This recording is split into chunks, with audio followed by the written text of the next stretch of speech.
గడిచిపోయింది. యేసు ప్రభు అన్నారు, మీకు ఈ లోకంలో శ్రమలు కలుగుతాయి, అయితే నేను లోకాన్ని జయించాను.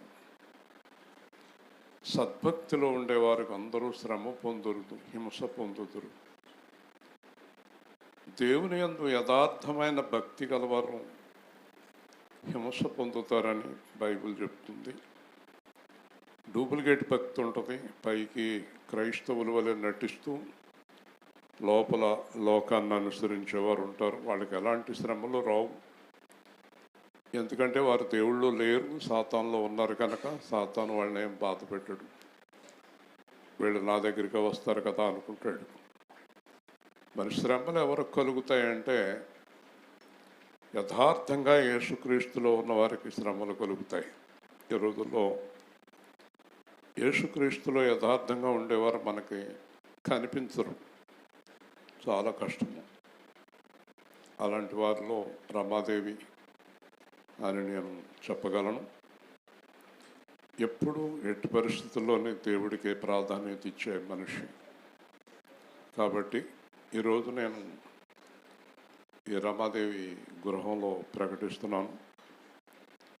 ఆమెను నేను చివరి దినం వరకు నిలబెట్టి కాపాడుతాను. దేవుని స్తోత్రం. చివరి దినం వరకు. నా వాగ్దానం నాది కాదు, పరిశుద్ధాత్మ వాగ్దానం, దేవుని వాగ్దానం. నేను అడుగుతాను, ఈరోజు ఏమి వాగ్దానం ఇమ్మంటారంటే ఈ వాగ్దానం ఇమ్మన్నాడు. ఏ వాగ్దానం అంటే మీ అందరూ ఎదురుగుండా ఆమె జీవితం చివరి దినం వరకు ఏ శక్తులు, ఏ మనుషులు ఎవరైనా సరే పడగొట్టాలనుకున్నా పడగొట్టజాలరు అని ప్రకటిస్తున్నాను. హల్లెలూయా. ఈ సమయంలో ఆమె సాక్ష్యం అందిస్తారు. ఎన్ని శ్రమలు పడ్డారు, ఈ గృహంలో ఎలా జరిగింది అనేది కొద్ది నిమిషాలు సాక్ష్యం చెప్తారు.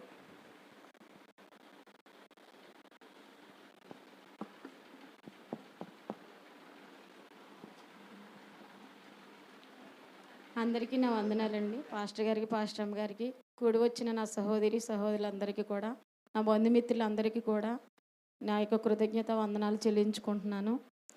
మరి ఈ గృహాన్ని నిర్మాణం చేయడానికైతే నాకు ఏ విధమైన శక్తి చాలదు. దేవుని యొక్క ప్రార్థన శక్తి ద్వారానే ఈ గృహం నిర్మాణం చేయగలిగానైతే నేను గాఢంగా దేవుని యందు విశ్వాసంతో బలంగా చెప్పగలనండి.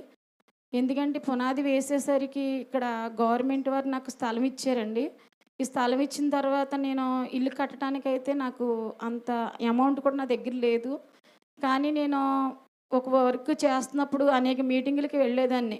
వెళ్ళినప్పుడు అక్కడ ఈ ఇల్లు స్థలం ఇచ్చినందుకు గాను గవర్నమెంట్ ఆఫీసర్స్ అందరూ కూడా నన్ను ప్రతి మీటింగ్లో నిలబెట్టి, నీకు స్థలం ఇచ్చాను, ఎందుకు ఇల్లు కట్టట్లేదమ్మా, నువ్వు 10 మందికి చెప్పాలి, 10 మందికి చెప్పి కట్టించాలి అక్కడ, అలాంటిది నువ్వే కట్టకపోతే నీకు స్థలం ఎందుకు, వెనక్కి ఇచ్చేసే, నీకు అనవసరంగా ఇచ్చాం మేము అని చెప్పి చాలా ఇదిగా మాట్లాడేవారండి.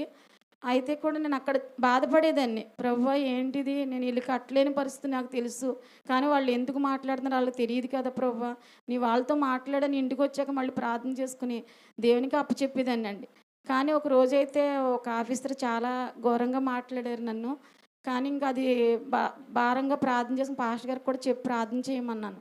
ఇలా ఉందండి నా పరిస్థితి అంటే, సరే మా అన్నయ్య అన్నాడు, పునాది వేసేసి వదిలేద్దిగానమ్మా, పునాది వేద్దామని చెప్పి ప్రార్థన చేయమని పునాది వేసుకోవడానికి వచ్చామండి. ఆ రోజు అనుకోకుండా పాస్టర్ గారు నైట్ మాట్లాడారు, రేపు పునాది వేసేద్దామమ్మా, రేపు పొద్దున్న పునాది వేసేసుకో అని ఇవాళ నైట్ చెప్పారు 9 గంటలకండి. ఆ టైంలో నేను ఎవరికి ఇన్ఫామ్ చేయడానికి కూడా, ఎవరిని పిలుచుకోవడానికి కూడా నాకు అవకాశం లేదు. కానీ దేవునికి నేను ప్రాధాన్యత ఇచ్చి పునాది వేసేమన్నాను. ఆ రోజు పాస్టర్ అమ్మ గారు అనుకోకుండా మా బంధుమిత్రులు అందరికీ అప్పటికప్పుడు ఫోన్ చేస్తే వచ్చేవాళ్ళు వస్తారులే అన్నట్టు చేశాను. అలాగే వచ్చారు కొంతమంది. పునాది వేసినప్పుడు ఒకటే మాట చెప్పారు, ఆ రోజు నేను ఇల్లు కట్టనో నా పరిస్థితి ఎలా ఉందో కూడా దేవుడు తెలుసు, మనుషులకు తెలియదు.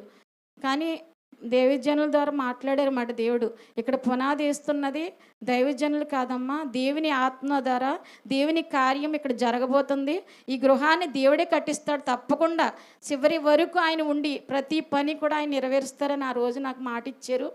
ఆ మాట ప్రకారంగా అయితే చాలా శ్రమలు వచ్చినాయండి. ఇల్లు మొదలుపెట్టిన దగ్గర నుంచి కూడా అడుగడుక్కి నేను చాలా శోధింపబడ్డాను. ఇంకా అది చెప్పుకోవడానికి కూడా కాదు. ఇంక ప్రతి క్షణం కూడా ప్రతీది ఇది ఇల్లంతా కూడా మంచి వర్షాకాలం అండి. పనోళ్ళు వస్తారో రారో తెలీదు. ఎలా కడతామో తెలీదు.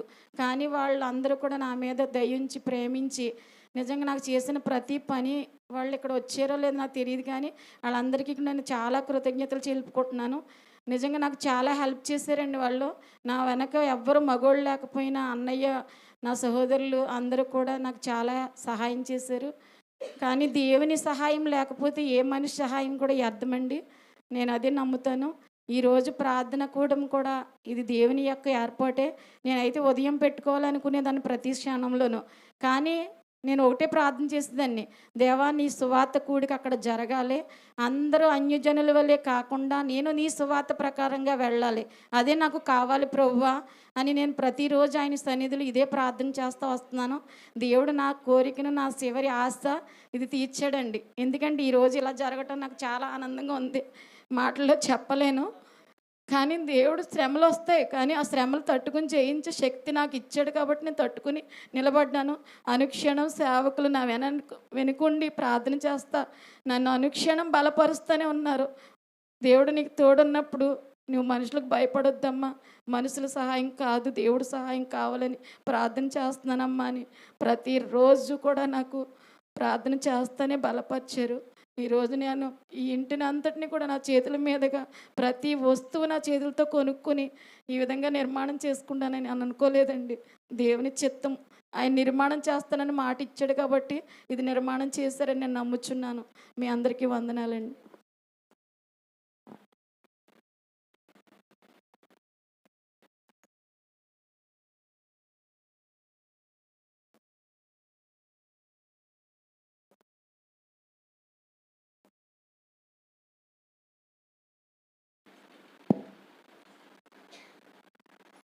సాక్షి అన్నారు కదా, నిన్ను అనేక జన్మలకు సాక్షిగా నియమించింది. స్పష్టంగా నేను చెప్పేది ఏంటంటే, మీలో ఎవరికైనా ఒక కార్యం జరగాలంటే ఉండవలసింది విశ్వాసం. దేవుని యందు బలమైన విశ్వాసం. మీరు అడిగింది దయచేస్తానని దేవుడు చెప్పాడు. ఈరోజు ఈ గృహం వెనకాల ఉన్నటువంటి ఎన్నో శ్రమలు, ఇబ్బందులు, ఒక స్త్రీ అయ్యుండి ఆదరణ లేని బిడ్డ అయ్యుండి కూడా నిర్మించుకుంది. ఎందుకంటే అనుభవాలతోటి ప్రతి మాట చెప్తాను. నేను ఏ పని చేస్తున్నా తర్వాత నా జీవితంలో విమర్శలు, దాడులు, బాధలు ఎదుర్కొన్నాను. నేను ఎవరు కట్టమన్నారు ఇల్లు, ఎవరు కొనమన్నారు పొలము, ఎందుకు అలా చేసావు అనేవారు. నా ఇంటి దగ్గర తిన్నవారు, నా ఇంట్లో తిన్నవారు నన్ను అపహసించి, నన్ను హేళన చేసి, ఇతడు పడిపోతే చూద్దామని ఎన్నో సంవత్సరాలు ఎదురు చూశారు. ఇప్పటికీ ఎదురు చూస్తున్నారు. కానీ దేవుడు అన్నాడు నాతోటి, ఎవ్వరూ పడగొట్టదానని ఇత్తడి ప్రాకారముగా నేను చేసి తిని. హల్లెలూయా. ఎవరు పడగొట్టలేరు. ఒకవేళ పడగొడితే దేవుడే పడగొట్టాలి. సాతాను వల్ల సాధ్యం కాదు, మనుషుల వల్ల సాధ్యం కాదు. ఒకవేళ నేను దేవుడి దృష్టికి సరిగ్గా లేకపోతే దేవుడే నన్ను పడగొడతాడు. కాబట్టి మీకు అందరికీ చెప్పేది ఏంటంటే, మీరు దేవుడి దృష్టిలో దోషులు కాకుండా, దేవుడి దృష్టిలో దోషులు అయితే కనుక మీరు అభివృద్ధి అవ్వటం అనేది ఎట్టి పరిస్థితుల్లోనే సాధ్యం కాదు.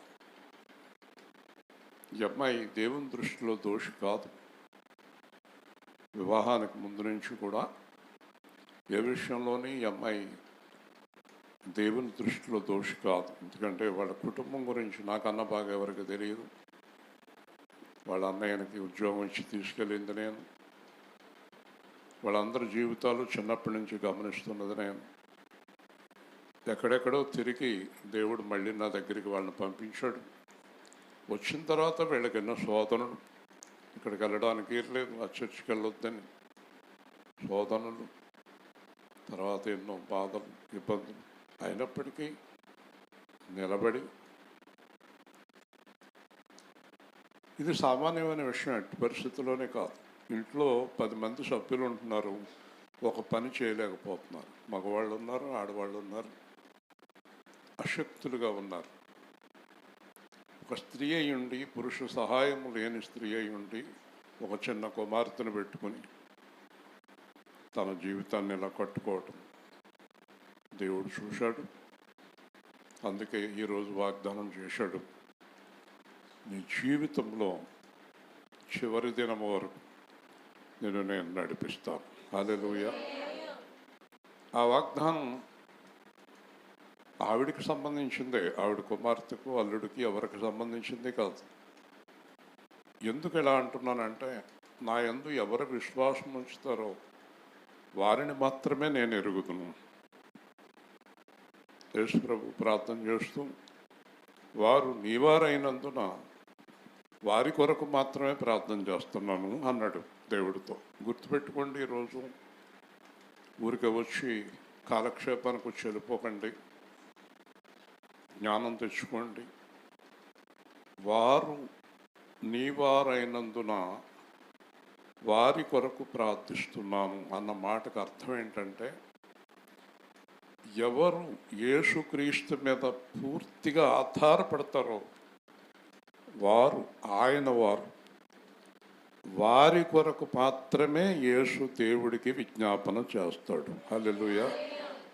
పిచ్చి పిచ్చి ఆధారాలు, డబ్బులు, శరీరాలు, అందాలు, మేడలు, మెద్దెలు, మాకు చాలామంది చుట్టాలు ఉన్నారు, మా ఇష్టం వచ్చినట్టు మేము బ్రతుకుతాం అనే వారికి ఎవ్వరికీ దేవుడు సహాయం దొరకదు. ఎవరి మనస్సు నీ మీద ఆనుకునో వారిని పూర్ణ శాంతి గలవానిగా కాపాడుతుంది. మేము రాజేష్ నేను కలిసి సెప్టెంబర్ 14 ఉపవాస దినాన్న ఉదయకాలం అందు ఈ గృహాన్ని ప్రారంభించాం. ఆ ప్రారంభం చాలా గట్టిది, చాలా గొప్పది ఆ ప్రారంభం. అందుచేత మరలా 21 రోజులు అంటే 3వ దినము, రేపు 21 రోజులు, 3 వారాలు అవుతుంది. అంటే ఈ రాత్రితోటే 3వ దినములో ప్రవేశించిన దినములో దేవుడు ఇవ్వటం జరిగిస్తున్నాడు. హల్లెలూయా. ఎన్నో తారీఖులు, ఎన్నో సమయాలు, ఎన్నో అనుకున్నాం, కానీ దేవుడు నిర్ణయించిన సమయానికి వచ్చాం. కాబట్టి ఈ గృహంలో సమాధానాన్ని ప్రకటిస్తున్నాను, ఈ గృహంలో శుభాన్ని ప్రకటిస్తున్నాను, ఈ గృహంలో వాక్యాన్ని ప్రకటిస్తున్నాను, ఈ గృహంలో దేవుని వెలుగును ప్రకటిస్తున్నాను. తర్వాత మొట్టమొదట రమాదేవిని నేను ఎరుగుదును అంటాడు దేవుడు. తర్వాత మరి రమాదేవిని బట్టి తేజాను, ప్రసాదును ఎరుగుదును అంటాడేమో, నాకు తెలియదు. అంటే పర్వాలేదు. కాబట్టి దేవుడు అనేలాగున తేజ, ప్రసాద్ కూడా జీవించాలి. ఎందరు బంధువులు ఉన్నా, ఎందరు ఉన్నా ఈ ముగ్గురిని విడిచి వెళ్ళిపోతారు అందరూ. చివరికి ఇంట్లో ఉండేది ఈ ముగ్గురే. కాబట్టి ఈ ముగ్గురు కూడా దేవుళ్ళలో బలంగా ఉండి ఆశీర్వదింపబడి, దేవుని చిత్తం అయితే ఒక బుడ్డోడు కూడా వచ్చి ఈ ఇంట్లో గంతులు వేయాలి. అప్పుడు రమాదేవి ఇంకా ఆలయానికి రాదు.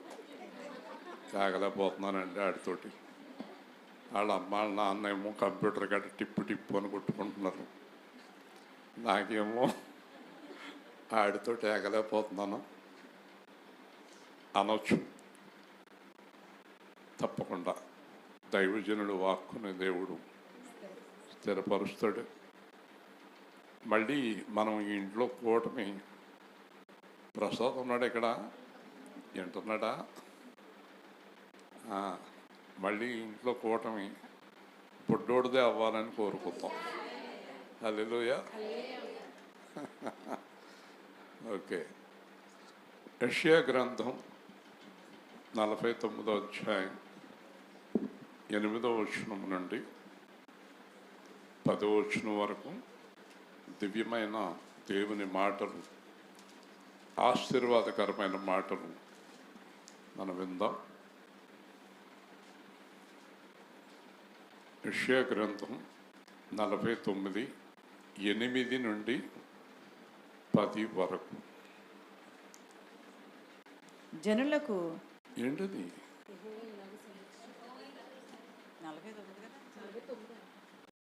యెహోవా ఇలాగు సెలవిచ్చుచున్నాడు, సమయం నేను నీ మొర ఆలకించి నీకు ఉత్తరం ఇచ్చితిని. రక్షణ దినమందు నిన్ను ఆదుకొంటిని. బయలు వెల్లుడి అని బంధింపబడిన వారితోనూ, బయటికి రండి అని చీకటిలోనున్న వారితోనూ చెప్పుచు, దేశమును చక్కపరిచి పాడైన స్వాస్థ్యములను పంచిపెట్టుటకై నిన్ను కాపాడి ప్రజలకు నిబంధనగా నియమించితిని. మార్గములలో వారు మేయుదురు, చెట్లు లేని మిట్టలన్నిటి మీద వారికి మేపు కలుగును. వారి యందు కనికరించువాడు వారిని తోడుకుని పోవచ్చు, నీటి బుగ్గల యొద్ద వారిని నడిపించును. కాబట్టి వారికి ఆకలి అయినను దప్పి అయినను కలుగదు, ఎండమావులైనను ఎండ అయినను వారికి తగులదు. నా చాలు. 16వ వచనం. చూడుము, నా అరచేతుల మీదనే నిన్ను చెక్కి ఉన్నాను, నీ ప్రాకారములు నిత్యము నా ఎదుటనున్నవి. చాలు. ఈ వాక్యాలు రమాదేవి గారి కుటుంబానికి దేవుడు అనుగ్రహిస్తున్నాడు. యేసుక్రీస్తు వారుగా ఉండడానికి సిద్ధపడిన వారందరికీ కూడా ఈ వాక్యం అనుగ్రహిస్తున్నాడు. ఎవరు ఇష్టం వచ్చినట్టు వాళ్ళు జీవించే వాళ్ళకి కాదు ఈ వాక్యం.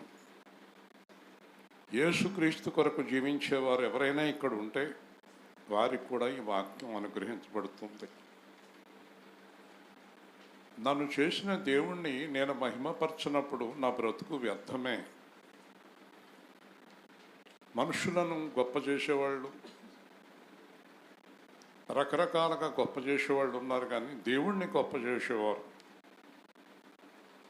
దేవుడే గొప్పవాడు అని చెప్పేవారు. యేసుక్రీస్తు ఎప్పుడు తన గురించి చెప్పలేదు, తండ్రి గురించి చెప్పాడు. 99 మార్చి 10 నుంచి నా జీవితంలో యేసు అనే మాట తప్ప మరొక మాట నేను ఎప్పుడు వాడలేదు. దేవుని స్తోత్రం.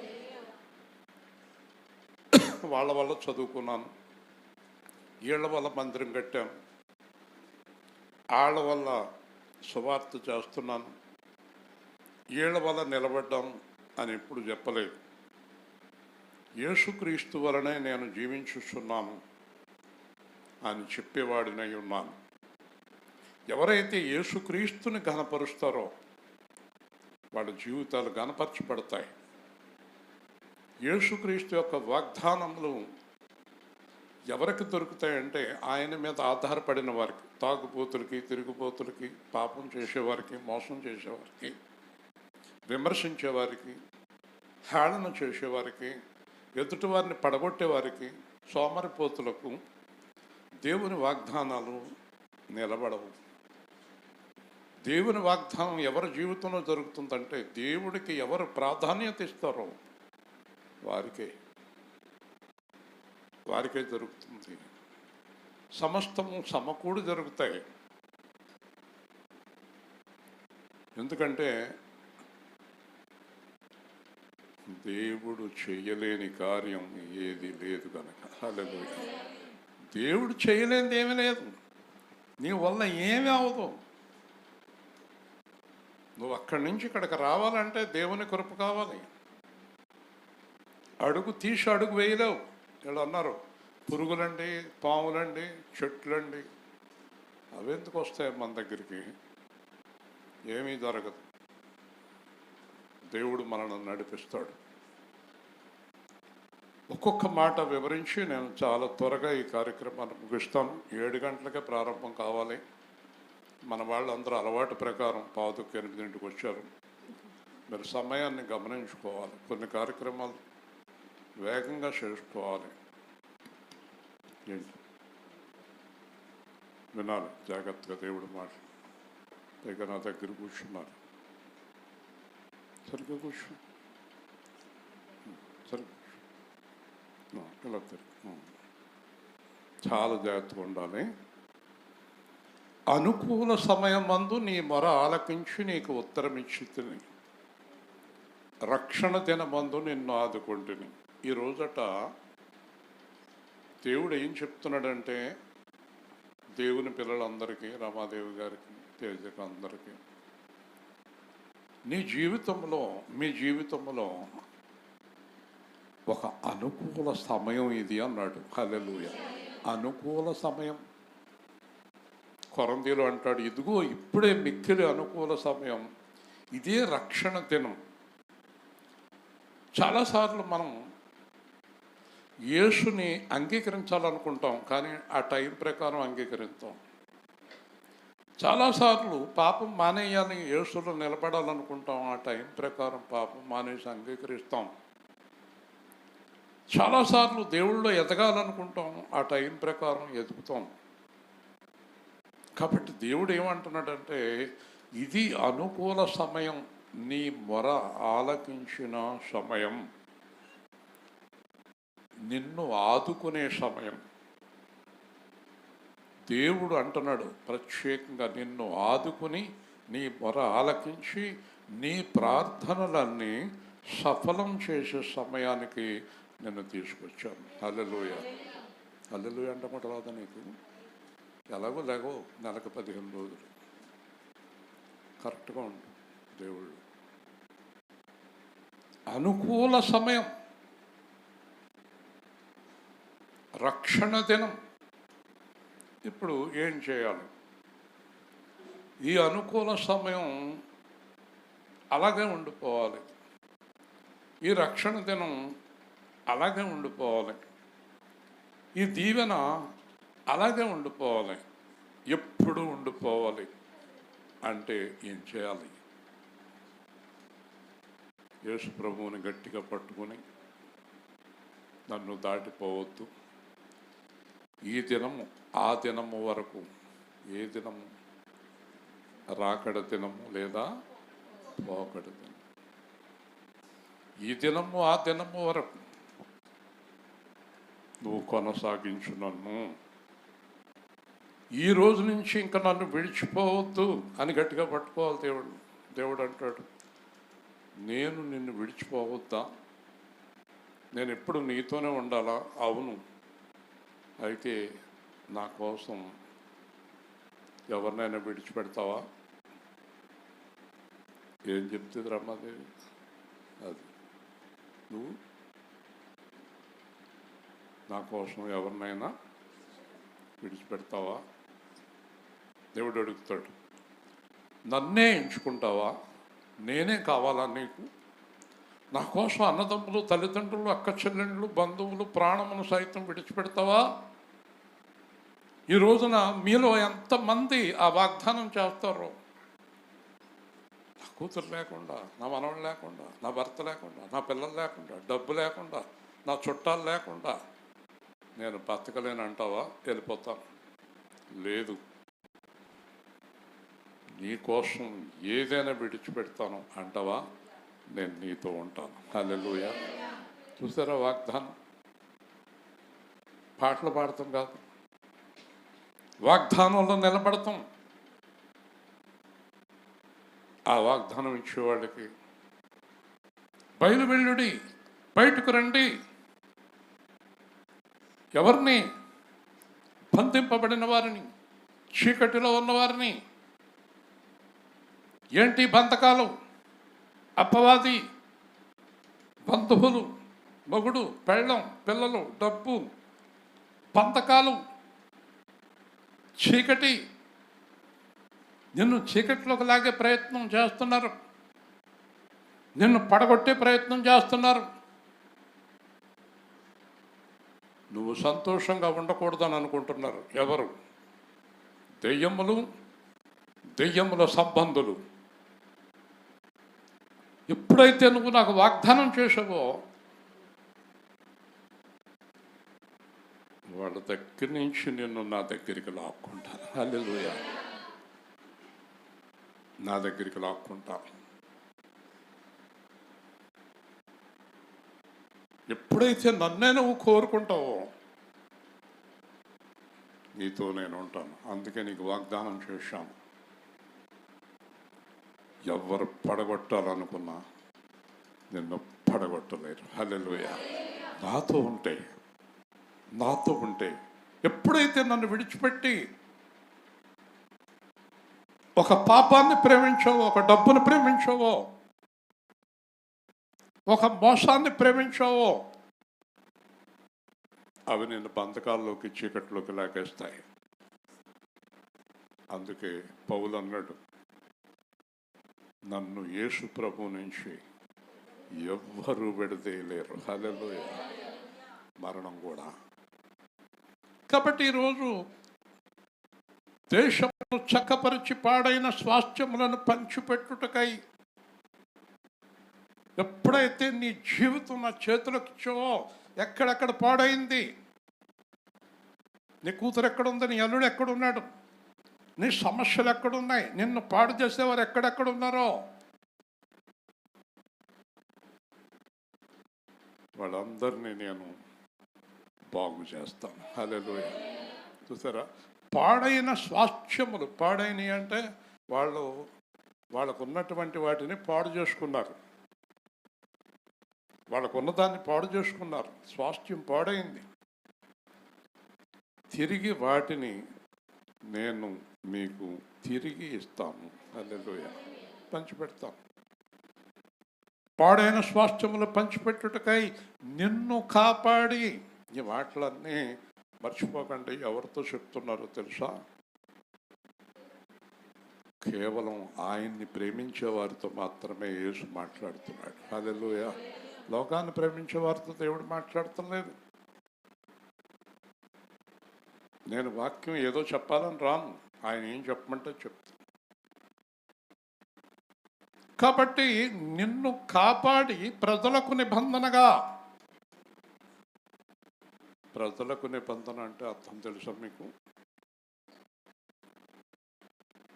రమాదేవి యొక్క కుటుంబము, రమాదేవి యొక్క దేవుని కార్యాలను చూసి అనేక మంది ఈ కార్యం దేవుడు చేశాడని వారు కూడా దేవుడి దగ్గరికి వచ్చినట్లు చేస్తాం. హల్లెలూయా. చూసారా, నిబంధన. ప్రజలకు నిబంధనగా నేను నియమిస్తున్నాను. అదే సమయంలో ఒక్కసారి ఆలోచించండి. ఇన్ని మాటలు చెప్పాక రమాదేవి పడిపోతే దేవుడు ఎంత బాధపడతాడు. కాబట్టి రమాదేవి అయినా, ఇశ్రాయేల్ అయినా, తేజ అయినా, మీరైనా, ఎవరైనా ఎట్టి పరిస్థితుల్లోని పడిపోకూడదు. హల్లెలూయా. పాటలు పాడొద్దు. పాడకుండా కాపాడు, దారకుండా పట్టుకొని ఇలాంటి పనికి మంది పాటలు పాడవద్దు. మీరు పడిపోవద్దు. ఇంకా మీరు పడిపోవద్దు. అబద్ధానికి, మోసానికి, పాపానికి పడిపోవద్దు. నిన్ను నిబంధనగా నియమించింది. తర్వాత అంటాడు, మార్గములలో వారు మేయుదురు. హల్లెలూయా. దేవుడు అంటున్నాడు, నా మార్గంలో హాయిగా ఉంటారు, నా మార్గంలో నడుస్తారు. మీకు ఒక మాట చెప్తాను చూడండి. మార్గం తప్పిన వారి మేత వేరు, మార్గంలో ఉన్నవారి మేత వేరు. అంటే మోసకరమైన జీవితంలో ఉండి బ్రతికేవారి జీవితం వేరు, యథార్థమైన జీవితంలో ఉండి బ్రతికేవారు వేరు. కష్టార్జితముతో ఆనందించేవారు వేరు, పరుల డబ్బుతో ఆనందించేవారు వేరు. నా మార్గంలో వారిని నడిపిస్తూ వాళ్ళకి ఎప్పుడు మేత ఉండేటట్టు చేస్తాను. హల్లెలూయా. అంటే నేనే దగ్గరుండి చెట్టు లేని మిట్టలన్నిటి మీద వారికి మేపు కలుగును. మొత్తం అంతా మేతే ఉంటుంది అక్కడ, మధ్యలో ఒక చెట్టు కూడా ఉండదు. మిట్ట మీద పైన ఈ 23 అంటాడు, గొర్రెలను తీసుకెళ్ళి పచ్చిక బయళ్ళ మీద వదులుతాడు. పచ్చిక బయళ్ళు మీరు చూడండి ఎక్కడైనా, ఒక 100 ఎకరాలు 200 ఎకరాలు కూడా బయళ్ళు పచ్చికతోటి ఉంటాయి. అక్కడ ఒక చెట్టు కూడా ఉండదు. దేవుని స్తోత్రం. ఇంక గొర్రెలన్నీ వెళ్ళిపోయి తినటం, పడుకుంటాం. పక్కనే నీళ్లు ఉంటాయి, మేత, నీళ్లు. శుభ్రంగా తింటాయి, కడుపు నిండా నీళ్లు తాగుతాయి, అక్కడే పడుకుంటాయి. అలా ఉంటారు నా పిల్లలు. హల్లెలూయా. అసలు ఊహించుకుంటేనే ఎంత హాయిగా ఉంటుంది. వారి మేత స్థలమునకు వారిని నడిపించదను. నేను గొర్రెలకు మంచి కాపరిని. ఎండిపోయిన స్థలాల్లో ఉన్నారు చాలామంది. ఎడారి స్థలాల్లో మేత నెరుక్కుంటున్నారు. వాళ్ళు ఎవరో తెలుసా? నా మార్గమును తప్పిపోయిన వారు. నా మార్గంలో ఉన్నవారికి ఎప్పుడు మేత సమృద్ధిగా ఉంటుంది. సారి పౌలు అంటాడు, నేను చాలా సమృద్ధిగా ఉన్నాను. సమృద్ధి అంటే అర్థం లోటు లేని జీవితం, చెయ్యి చాపని జీవితం. అమ్మా అమ్మా అమ్మా అమ్మ అనే జీవితం కాదు. అమ్మాయిలరా, ఇది పట్టుకెళ్ళనే జీవితం. హల్లెలూయా. చూసారా, దీనికి చాలా తేడా ఉంది. ఈ జీవితాన్ని ఇస్తాను నేను, ఈ జీవితం తీసేస్తాను. ఎలాంటి వాగ్దానాలు! వారి యందు కరుణించితిని, వారిని తోడుకొని పోయేదను. వారి యందు కరుణించి వారిని తోడుకొని పోయేదను.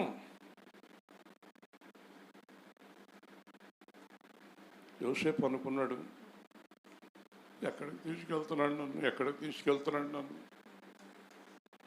ఎక్కడికి తీసుకెళ్తున్నాడు నన్ను అనుకుంటూ ఉన్నాడు. యేసు ప్రభు అన్నాడు, నిశ్శబ్దం నిశ్శబ్దం. ఆ బాధల్లో ఏడుస్తే గడిపాడు యోసేపు. మొదట పాడుపడిన బావి, తర్వాత వ్యాపారస్తులు కొట్టుకుంటూ తీసుకెళ్ళారు. ఎవరింట్లో పని కుదిరాడు, అక్కడ ఆడావి పాడు చేయాలని చూసింది, జైలుకి వెళ్ళాడు. ఏంటి, నేను అసలు ఒక్క తప్పు చేయలేదు, నాకు ఎన్ని బాధలు, ఎన్ని శ్రమలు. దేవుడు అన్నాడు, నిరీక్షణ కలిగి ఉండు యోసేపు.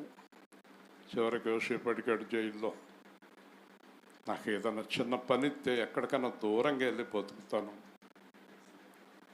ఇక్కడ ఆ కన్నీటి ప్రార్థన అంగీకరించినటువంటి దేవుడు కరుణించి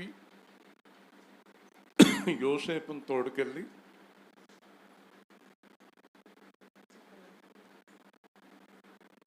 అనేక దేశాల మీద రాజుగా నియమించాడు. హల్లెలూయా, హల్లెలూయా, హల్లెలూయా. ఊహించలేదు. కృపచేత నన్ను రక్షించినావి, కృప వెంబడి కృపతో నన్ను బలపరచితివి, ఏ కీడు నాకు రాకుండా చేసి నీ జాడలో నన్ను నడిపించుచున్నారే. హల్లెలూయా, యేసు నా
అస్సలు అస్సలు నాకు ఈ పాట పాడుతుంటే 2007 అక్టోబర్లో సెప్టెంబర్లో మేము మచిలీపట్నం వెళ్ళాం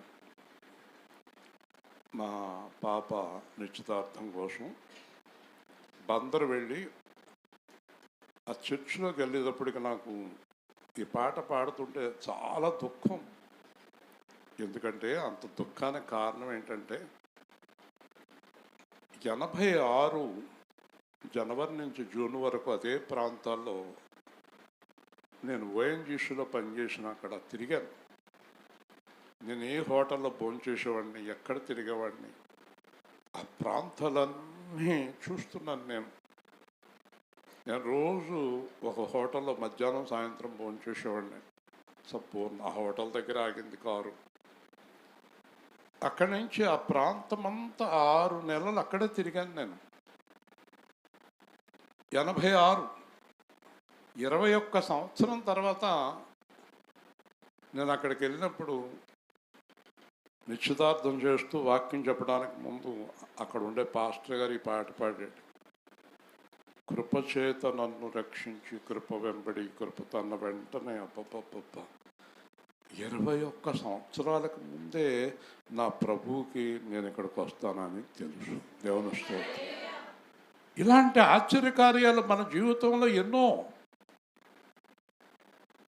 ఎన్నెన్నో మీరు దేవుడి మీద ఆధారపడితే అద్భుతాలు చూడగలుగుతారు. ఎన్నో ఆశ్చర్యకార్యాలు చూడగలుగుతారు. యోసేపు మహారాజుగా ఉన్నా కూడా గర్వం లేదా ఆయనకి. ఎందుకంటే బాధలు పడి రాజు అయ్యాడు కనుక. బాధలు పడి పైకొచ్చిన వాళ్ళకి నాకు తెలిసినంత వరకు చచ్చే వరకు గర్వం అనేది ఉండదు. హల్లెలూయా. అందుకే బాధలు. ఆ రూతు రోజు ఏడుస్తూ వెళ్ళేది. ఒకరోజు రూతుతోటి అత్తగారు అంటుంది, అమ్మ నువ్వెక్కడ పని చేస్తున్నావో ఆయన్ని వివాహం చేసుకున్నావు. హల్లెలూయా. కొన్ని వేల ఎకరాలకు యజమాని అయింది, కూలి పని చేసుకునే ఆవిడ. కాబట్టి నేను కరుణించి తోడుకొని పోవదును, దగ్గరుండి నిన్ను తీసుకెళ్తాడంట. ఎక్కడికి తీసుకెళ్తున్నాడు? నీటి బుగ్గల దగ్గరికి నడిపించేద్దాం. హల్లెలూయా. ఏంటి నీటి బుగ్గలు? నీటి బుగ్గలు అంటే అర్థం ఏంటి? చాలా చోట్ల కొంతమంది అరణ్యాల్లో చిన్న చిన్న గోతులు తవ్వుకుంటారు. ఆ గోతుల్లో నీళ్లు తెచ్చుకుంటారు. ఆ నీళ్ళు ఎప్పుడు ఊరుతూనే ఉంటాయి. కొన్ని నీటి బుగ్గలు అంటారు. ఈ నీటి బుగ్గలు ఏమవుతాయి అంటే, మీరు ఒక బిందె నీళ్లు తీసుకుంటే బిందె నీళ్ళు వస్తాయి. ఒక పెద్ద ట్యాంకర్ నీళ్లు పట్టుకుంటే మళ్ళీ ట్యాంకర్ అంత నీళ్లు వస్తాయి. ఎన్ని సంవత్సరాలైనా ఎంత సమయమైనా ఆ నీళ్లు ఎప్పుడు అలా వస్తూనే ఉంటాయి. ఆ నీళ్లు ఆగిపోవటం అనేది జరగదు. ఆ నీళ్లు దేవుడి దగ్గర నుంచి వస్తున్నాయి. హల్లెలూయా. దేవుడు ఆ నీళ్లు పంపిస్తున్నాడు. ఒకసారి బండలో చీల్చి నీళ్ళు ఇచ్చాడు. బండలో నీళ్ళు ఇచ్చినప్పుడు 20 లక్షల మంది బండలో నీళ్లు తాగారు. ఇది జరిగి 4000 సంవత్సరాల కిందట జరిగినటువంటి ఈ కార్యం. ఒకరోజు నాకు ఒక బాటిల్ నీళ్లు తీసుకొచ్చారు. దుబాయ్ నుంచి తెచ్చామన్నారు. ఏ నీళ్ళు ఇవన్నా? ఆ రోజున మోషేకి దేవుడిచ్చిన బండలో నీళ్లు ఇప్పటికీ వస్తున్నాయి అన్న. హల్లెలూయా. 4000 సంవత్సరాల నుంచి ఆ నీళ్లు వస్తున్నాయి. ఎంత తీయగా ఉంటాయో నీళ్లు. ఆ జలములు ఎవరిచ్చారు? ఆ జలములు అయిపోవటం అనేది అంటే నీ జీవితంలో నీళ్లు అయిపోవటం అనేది లేదు. ఎందుకంటే అవి నీటి బుగ్గలు. నీటి బుగ్గల దగ్గరికి వారిని నడిపించుతాను. వారికి ఏముంటుందంట? వారికి ఆకలి, దప్పి, కలుగదు. హల్లెలూయా. గట్టిగా ఆయనకు అసలు ఆకలి దప్పి కలగదు. ఎందుకంటే అన్నీ తీరిపోతూ ఉంటే ఇంకేంత కలుగుతుంది? ఆకలి అవుతుందా? మేత రెడీ. దాహం అవుతుందా? నీళ్లు రెడీ. ఒకసారి ప్రశ్నించుకోండి మీ హృదయాన్ని. అలాంటి జీవితంలో మీరు ఉన్నారా? అది ఎప్పుడు ఆకలితోనే ఏడుస్తూనే ఉంటున్నారా? ఎప్పుడు వేదనతోనే పడుకుంటున్నారా? ఎప్పుడు ఆవేదనగానే ఉంటున్నారా? నెలకి ఎంత జీతం వచ్చినా సరిపోవటం లేదా? రోజుకి ఎంత కూలి వచ్చినా సరిపోవటం లేదా? జీవితంలో ఎప్పుడు ఆకలేనా? ఎప్పుడు దప్పికేనా? అయితే దేవుడు మిమ్మల్ని నీటి పొగ్గల దగ్గరికి నడిపించలేదు. దేవుని స్తోత్రం. అంటే దేవుడి చేతిలో మీరు లేరు. దేవుణ్ణి ఆశ్రయించేవారుగా మీరు లేరు. డబ్బుని, బంగారాలని, మనుషుల్ని ఆశ్రయిస్తున్నారు మీరు.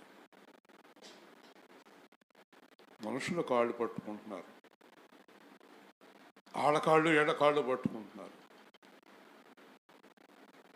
ఒకసారి మద్రాసు నుంచి ఒక జమీందారు 10 కార్లు వేసుకుని రమణ మహర్షి దగ్గరికి వెళ్ళాడంట. ఆయన కాళ్ళకి దండ పెట్టకపోతే కాళ్ళు వెనక్కి తీసేసుకున్నాడంట. ఈయన కోపం వచ్చిందంట. నేను ఇంత జమీందారిని, ఇంత ధనవంతుడిని, అంత దూరం నుంచి ఇక్కడికి వస్తే కాళ్ళు వెనక్కి తీసుకుంటావా? ఇప్పుడు ఆయన అన్నాడంట, ఇప్పుడు నీకు కనబడుతున్న ఈ కాళ్ళు కొన్నాళ్ళకి సమాధిలోకి వెళ్ళి కుళ్ళిపోయి, ఎండిపోయి, ఎముకలైపోయి, తోళ్ళు అయిపోతాయి ఈ కాళ్ళు. ఇప్పుడు నీకు అందంగా కనిపించే ఈ దేహము కొన్నాళ్ళకే ఎముకలు, తోళ్ళు. తెగ తిప్పుకుంటా తిరుగుతావు. ఏం తిప్పుకుంటావు? ఏముంది నీ దగ్గర? తిప్పుకుంటాకేమీ లేదు. మాంసము, రక్తం. ఎక్స్రే కాడ నుంచి ఒకసారి నీ లోపల ఆకారం అంతా ఎంత బాగుంటుందో, ఎందుకంత స్టైలు, సరిగ్గా నడవచ్చు కదా.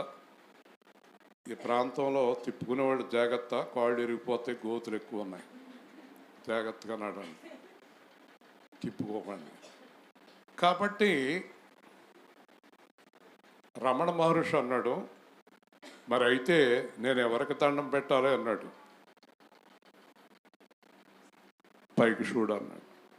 చూశాడు. ఆ సూర్యుడిని, ఆకాశాన్ని, భూమిని, నిన్ను, నన్ను చేసిన వాడిని కాళ్ళు పట్టుకో అన్నాడు. హల్లెలూయా. గట్టిగా చెప్పాలి. నువ్వు దేవుడు కాళ్ళు పట్టుకుంటాం మానేసి పనికి మాలోళ్ళు అందరు కాళ్ళు పట్టుకుని ఏ బతికిది? నాకు తెలియక 99కి ముందు అడ్డమైన కాళ్ళు పట్టుకున్నాను. తెలియక 99లో తెలిసింది ఎవరి కాళ్ళు పట్టుకోవాలో. ఎవరి కాళ్ళు పట్టుకోవాలి? సృష్టికర్త. హల్లెలూయా. దేవుని పాదాలు. నిరపరంచి బంగారమును పోలిన అగ్నిలో పుటము వేయబడిన పాదాలు, అగ్ని జ్వాలల వంటి పాదాలు, దేవుని పాదాలు. కాబట్టి సాధువులకి ఎవరెవరో ఉంటారు, వాళ్ళకి, పాస్టర్లకి, గొప్పోళ్ళకి గౌరవించండి, కానీ కాళ్ళు పట్టుకోకండి. పుచ్చిపోయి రాలిపోయే కాళ్ళు, ఈ ఎముకలు, తోళ్ళుతో నిండి ఉన్న కాళ్ళు పట్టుకోకండి. దేవుని పాదాలు ఆశ్రయించండి. హల్లెలూయా. సృష్టికర్త పాదాలు ఆశ్రయించండి. తెలివైన వారు అందరూ బైబిల్ గ్రంథంలో దావీదు కాడి నుంచి, మోషే కాడి నుంచి, సమరయ స్త్రీ కాడి నుంచి, కొర్నేలు లాంటి వాళ్ళు, మొత్తం బైబిల్లో ఉన్న భక్తులందరూ యేసు ప్రభు పాదాలు పట్టేసుకున్నారు. హల్లెలూయా. ఈ తెలివి తక్కువ వాళ్ళే పాస్టర్ల కాళ్ళు, మనుషుల కాళ్ళు, మొగుడు కాళ్ళు, ఆడ పెళ్ళం కాళ్ళు, పెళ్ళం కాళ్ళు పట్టుకునే మొగుళ్ళు, మొగుళ్ళు కాళ్ళు పట్టుకునే పెళ్ళాలు, పిల్లల కాళ్ళు పట్టుకునే తల్లిదండ్రులు. మొన్న ఒక ఆవిడ వాళ్ళ అబ్బాయి కాళ్ళు పట్టుకుందంట, ఎందుకంటే తాగుతురా అని. తాకరా బాబు అని కాళ్ళు పట్టుకుందంట. ఇంకొక ఆవిడ వాళ్ళ అమ్మాయి ఎవరినో పనికి మన రోడ్డును పోయి వాడిని ప్రేమించిందంట, వద్దే బాబు అని దాని కాళ్ళు పట్టుకుందంట తల్లి. ఎంత కర్మ వచ్చి పడిందో. ఎంత కర్మ వచ్చి పడిందో తల్లిదండ్రులకి ఇదేయాలు చేసే పనులకి. కాళ్ళు పట్టుకుంటున్నారు. ఈరోజు మొదలుకొని దేవుని పాదాలే పట్టుకోండి. హల్లెలూయా.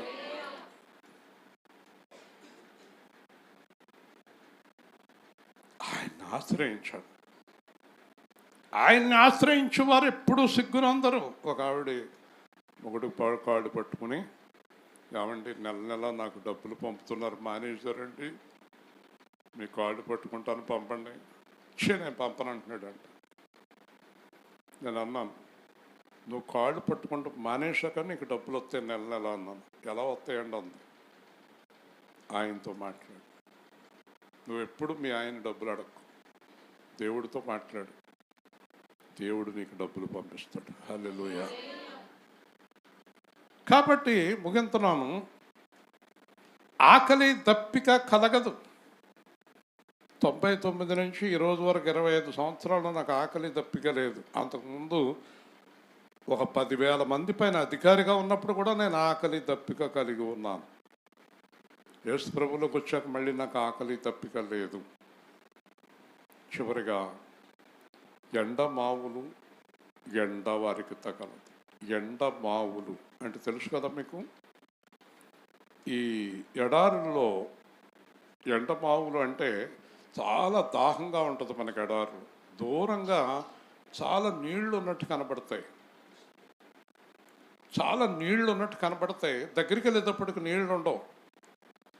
లూదే గారు ఎవరినో వెలుగుతుంది, ఆవిడ గొడవ ఆవిడది, ఎండమావుల కోసం చూస్తుందేమో.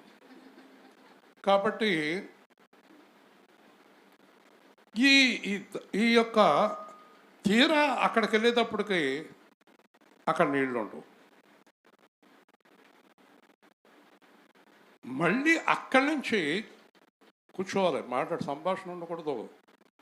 ఇప్పటికే ఆలస్యంగా వచ్చి మళ్ళీ దేవుడి మాటలు అనుకుంటా సోదా. కాబట్టి ఆ ఎండమావు దగ్గరికి వెళ్తాడు, మళ్ళీ అక్కడ నీళ్ళు ఉండవు. మళ్ళీ వెళ్తాడు, మళ్ళీ అక్కడ నీళ్ళు ఉండవు. అటు బతుకంతంతే. ఈరోజు చాలామంది బతుకులింతే. దారి లేదు,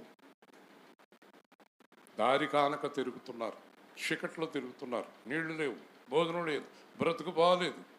ఎవరినో నమ్ముతుంది, దేన్నో నమ్ముకుంటాడు, ఎవరినో నమ్ముకుంటారు. నాకు తెలిసి రమాదేవి నాకు పరిచయం అయిన దగ్గర నుంచి దేవుడినే నమ్ముకుంది. హల్లెలూయా. మనుషులు నమ్మలేదు. నా ప్రసంగంలో ఎప్పుడు మనుషులు నమ్మని చెప్పను. నేను నా కాళ్ళు పట్టుకోమని ఎప్పుడు చెప్పను. దేవుని పాదాలు గట్టిగా పట్టుకోండి. ఎండ మావులు ఎండ,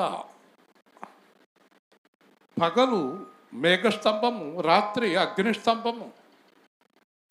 ఆ ఇసుక ఎడారిలో మేఘాన్ని పంపేవాడు, చల్లగా ఉండేదంట వాళ్ళకి. అంత ఎండలో చల్లగా ఉండేది. రాత్రి లైటింగ్ లేదు కనుక అగ్నిస్తంభం ఉండేది, లైటింగ్ ఉండేది అక్కడ. ముగింతున్నాను. దేవుడు నీకు తోడై ఉంటే ఈ వాగ్దానాలన్నీ నీ జీవితంలో ఫలిస్తాయి. హల్లెలూయా. నీ జీవితం ఎప్పుడు సంతోషమే. దుఃఖము వారికి ఇంకా కలగదు, నిట్టూర్పులు ఎగిరిపోవును, వారి తలల మీద నిత్యానందముండును. శాపం ఇక కలుగదు, ఎందుకంటే వాళ్ళని చీకట్లో నుంచి, బంధకాల నుంచి బయటికి తీసుకొచ్చేసాము. ఇక మీదట వారు ఆకలి కొనరు. ముగించే ముందు చెప్తున్నాను, ఈ వాగ్దానాలన్నీ ఊరికే చెప్పి ఊరికే వినేవాళ్ళకి కాదు.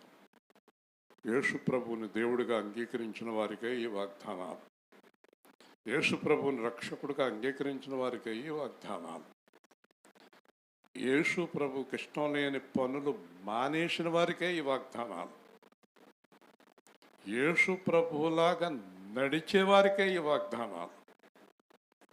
మర్చిపోకండి, ఈ వాగ్దానాలు అందరికీ కాదు, యేసులో ఉన్నవారికి మాత్రమే, పరిశుద్ధులకు మాత్రమే యథార్థవంతులకు మాత్రమే ఈ వాగ్దానాలు. మోసం చేసేవారికి, అబద్ధాలాడేవాళ్ళకి, పాపం చేసేవారికి ఈ వాగ్దానాలు పనిచేయవు. అడ్డమైన దారులకు వెళ్ళే వాళ్ళకి వాగ్దానాలు పనిచేయవు. అబద్ధాలు ఆడేవాళ్ళకి వాగ్దానాలు పనిచేయవు. యథార్థంగా ఉంటేనే. కాబట్టి ఇప్పుడు మనం రమాదేవి గారి కుటుంబం కొరకు, వారి బంధువులు సహకరించిన వారి కొరకు, ఈ బిల్డింగ్ నిర్మించిన వారి కొరకు, ఈ కార్యక్రమం నిర్వహించిన వారి కొరకు ప్రార్థన చేస్తున్నాం. ప్రేమగల తండ్రి, జీవాధిపతి అయిన ప్రభువ, సహోదరి రామాదేవిని మీరు నిలబెట్టి చివరి వరకు కాపాడండి. కుమార్తె అల్లుడిని దీవించండి. మీ చిత్తమైతే ఒక గర్భఫలాన్ని కూడా దయచేయండి. అలాగే వారి అన్నగారు, ఇద్దరు అన్నయ్యలు, ఒక ఆయన రక్షణ పొందారు, కుటుంబం అంతా రక్షణ పొందారు. ఇంకొక ఆయన కుటుంబం కూడా రక్షణ పొందడానికి సహాయం చేయండి. అలాగే వారి బంధువులు, పెద్దమ్మగారు, ఇంకా చిన్నమ్మగారు, రకరకాల బంధువులు ఉన్నారు. వారందరిని దీవించండి. ఈ రాత్రి సువార్తలో పాల్గొన్న సంఘాన్ని దీవించండి. ఇక మీదట వారు నివసించబోతున్న ఈ గృహంలో ఏ విష పురుగులు, విష జంతువులు, క్రిమికీటకాలు రాకుండా సహాయం చేయండి. నిరంతరము మీ సన్నిధి వారికి తోడుగా ఉంచండి. మిగిలి ఉన్న ఆహార కార్యక్రమంలో కూడా తోడై ఉండండి.